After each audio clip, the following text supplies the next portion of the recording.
OBC नेताओं को police के नोटिस पर सियासत शुरू हो गई है। कांग्रेस नेता और राज्यसभा सांसद विवेक तनखा ने ट्वीट करके लिखा कि ओबीसी नेताओं से सरकार डर क्यों रही है। शांतिपूर्ण तरीके से अपनी बात रखना सबका हक है।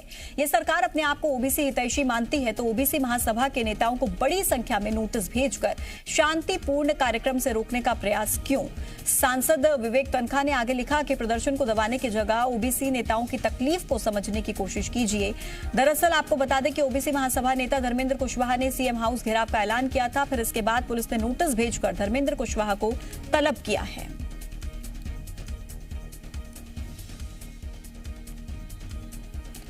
तो बड़ा अपडेट इस वक्त का देखिए, नोटिस भेजा गया उस युवक को, लेकिन उसके बाद इस पूरे मामले पर अब सियासत गर्मा चुकी है। ओबीसी नेताओं को नोटिस भेजने पर कांग्रेस हमलावर हो गई है और कहा है कि शांतिपूर्ण प्रदर्शन करने की अनुमति सबको होनी चाहिए। बीजेपी के कोई भी कार्यक्रम को पूरे देश में अनुमति देना बंद करिए। ओबीसी मूवमेंट को दबाने की कोशिश मत करिए। विवेक तनखा जो राज्यसभा सांसद हैं, उनकी तरफ से यह ट्वीट किया गया है। ज्यादा जानकारी देने मेरे सहयोगी प्रमोद भोपाल से जुड़ गए हैं। प्रमोद, अभी तक हम देख रहे थे पंचायत चुनाव पे जिस तरीके से सियासत गरमाई हुई थी, लेकिन अब चुनाव तो रद्द हो चुके हैं, लेकिन सियासत ठंडी होने का नाम नहीं ले रही है। ओबीसी नेताओं को नोटिस भेजने के मामले में सियासत शुरू।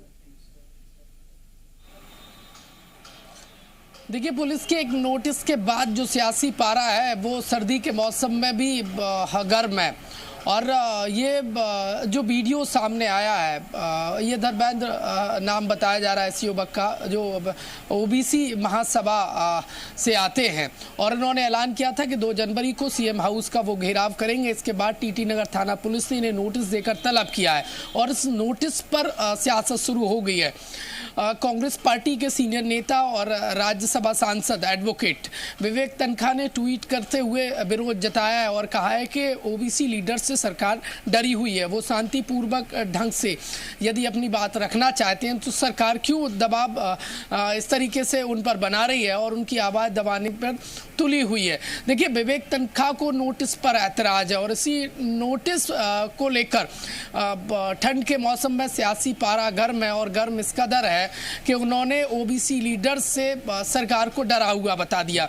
देखिए, जो वीडियो जारी किया गया था धर्मेंद्र कुशवाहा ने, उसमें उन्होंने कहा था कि सभी से आह्वान किया था कि ओबीसी के आरक्षण मामले को लेकर सीएम हाउस के घेराव में उनका साथ दें और जो पुलिस की तरफ से कोरोना का हवाला देते हुए उन्हें तलब किया गया है, उन्हें बुलाया गया है। अब तक वो जो खबर निकल कर सामने आई है वो ये है कि वो पुलिस के पास नहीं पहुंचे हैं और उस नोटिस पर सियासत शुरू हो गई है और विपक्ष को ने ऐतराज जताया और उन्होंने कहा है कि ओबीसी लीडर्स की आवाज़ दबाने की कोशिश सरकार कर रही है। देखिए, फिर से सियासत में ओबीसी को लेकर घमासान मच गया है और राज्यसभा सांसद विवेक तनखा वही विवेक तनखा है जिनको लेकर जो ओबीसी आरक्षण का पंचायत चुनाव में जो पैच फंसा था उसको लेकर बीजेपी लगातार गुनहगार ठहराती आई है विवेक तनखा को। अब ऐसे में विवेक तनखा सरकार पर और बीजेपी पर निशाना साधते नजर आ रहे हैं इस नोटिस को लेकर। बिल्कुल देख रहे हैं हम प्रमोद किस तरीके से इस पूरे मामले में अब सियासत शुरू हो गई है। लेकिन ये जो मसला सामने आया है सीएम हाउस के घेराव का, इस व्यक्ति की तरफ से ये ऐलान किया गया था, इस पूरे मामले पर भी अपडेट दीजिए कि पुलिस की तरफ से किस तरह से अब सतर्कता बरती जा रही है, क्योंकि ऐलान किया गया है। देखिए, इसने आह्वान किया है कि भारी भीड़ के साथ उसका साथ दें सीएम हाउस का घेराव के लिए।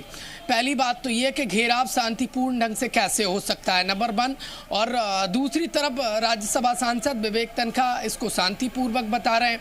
तो देखिए, जो घेराव कर रहा है, जो आह्वान कर रहा है, उसका जो वीडियो और दूसरी तरफ राज्यसभा सांसद विवेक तनखा का ये ट्वीट अलग अलग बात कहते नजर आ रहे हैं। लेकिन पुलिस एहतियात के तौर पर सभी को नोटिस भेजे गए, उनको तलब किया गया, लेकिन जिनको नोटिस भेजा गया धर्मेंद्र कुशवाहा, वो अब तक टीटी नगर थाना पुलिस नहीं पहुंचे हैं और सियासत भरपूर हो रही है। और पुलिस एहतियात के तौर पर इन तमाम जो जिन्होंने घोषणा की है घेराव की, उनको नोटिस भेजे गए, उनसे बातचीत करने की कोशिश में जुटी हुई है और कोरोना का हवाला दिया गया है पुलिस की तरफ से कि ऐसे में भीड़ इकट्ठा करना कतई ठीक नहीं है। जनमानस के हित में ये कदम उठाते हुए पुलिस ने ये नोटिस भेजने की बात कही है। देखिए, राज्यसभा सांसद विवेक तन्खा जो निशाना साध रहे हैं, ये वही विवेक तन्खा हैं जिनको लेकर जिन पर निशाना साधती अब तक बीजेपी आई है सामने। और बीजेपी ने राज्यसभा सांसद विवेक तन्खा को कहीं ना कहीं जिम्मेदार ठहराया था कि पंचायत चुनाव जो बिना ओबीसी आरक्षण के एक समय होने की नौबत आई थी और सुप्रीम कोर्ट के डायरेक्शन के बाद ओबीसी आरक्षित सीटें होल्ड कर दी गई थी निर्वाचन के लिए, उसके लिए जिम्मेदार ठहराया था बीजेपी ने राज्यसभा सांसद को। लगातार उनको ओबीसी विरोधी बताया था बीजेपी ने, और अब ऐसे में ये नोटिस भेजा गया है हिंदू महासभा के जो पदाधिकारी है उसको, तो राज्यसभा सांसद विवेक तन्खा ने इसे हाथों हाथ बुनाने की कोशिश। प्रमोद, यानी कुल मिलाकर अब इंतजार इस बात का करना होगा कि क्या स्टेप इस पर लिए जाते हैं, क्योंकि मामला गर्माता हुआ नजर आ रहा है। बहुत शुक्रिया आपका अपडेट्स के लिए।